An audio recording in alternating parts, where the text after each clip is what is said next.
none nk'ubu wewe uravye nk'aba mu bantu hari ico barakungukako Oh cyane gose nk'abo dukorana ngaha mpereye ku narashatse ko abakobwa tubaha ingufu tubatera ingufu mu bubaka mu bafundi turafisemo n'abakobwa abayede turafisemo n'abakobwa icyambere nagiye kubona nuko bo baza kandi ibyo byaratumye nshishikarana cyane akambwira nti jewe babasore bahora bampendagiza ngo bazongurira amayinite cyangwa bazongurira telefone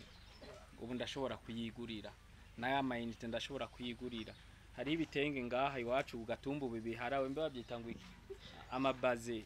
ubu basigaye ngo nanje ngo ntuzenya ngo golden ngo ndayambara ibyo biradufasha kubona ko umuntu yavuye aho yarari akaduga tugaca tuva ku byambagwa twarafashe umugambi kuva nti none kugira ngo twese turonka amase mu mihani wacu byogenda gute nambwira nti twe muri ya mishahara yacu uzoduha igitungwa tuzokora amezi 2 tudahembwa hanyuma impene ibyo twarabigize dufise imiryango irenga 30 ubu bafise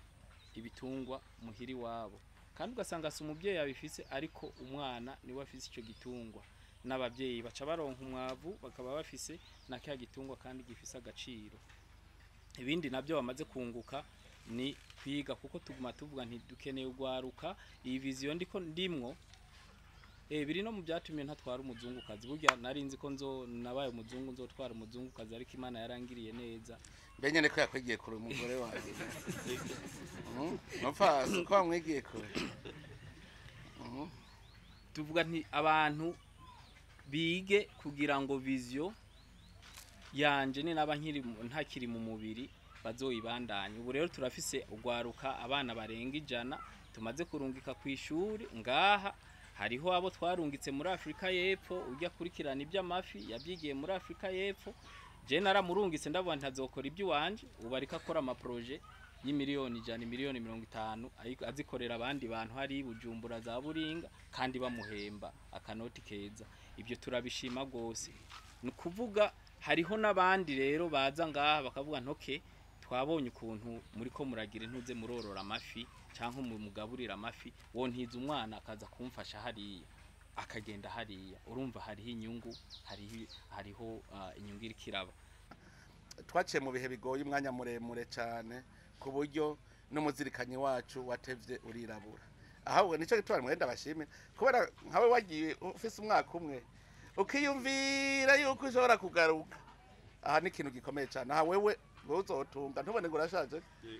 aha wewe uzotunga uzobiraba ni uzobibona ivyo ari ivyo kuko we rose hera ubu ntushaka kuryonona urazi ico arico aha wiyumvira uti je ngira nkora dutegereza gutera imbere uko bigenda kose none rero ndakengurutse cyane ndagukengurukira gukeza ndagukeze cyane nari nashatse ko abamenyesha makuru bakubona hanyuma na muri diaspora babone ko buzima bubaho mu gihugu cyacu ikintu cyari gikenewe n'amahoro yemwe ntagira umuntu azosaba kwazazwa ku mahoro nk'ubu muri ko muyajandamwo umenga ntaco bimaze kuvuga ngo mbega ngo amahoro turimo ngo apime ibiro bingahe ngo apime metero zingahe kubera mutabipima mu bikunde amahoro umenya ko akomeye yabuze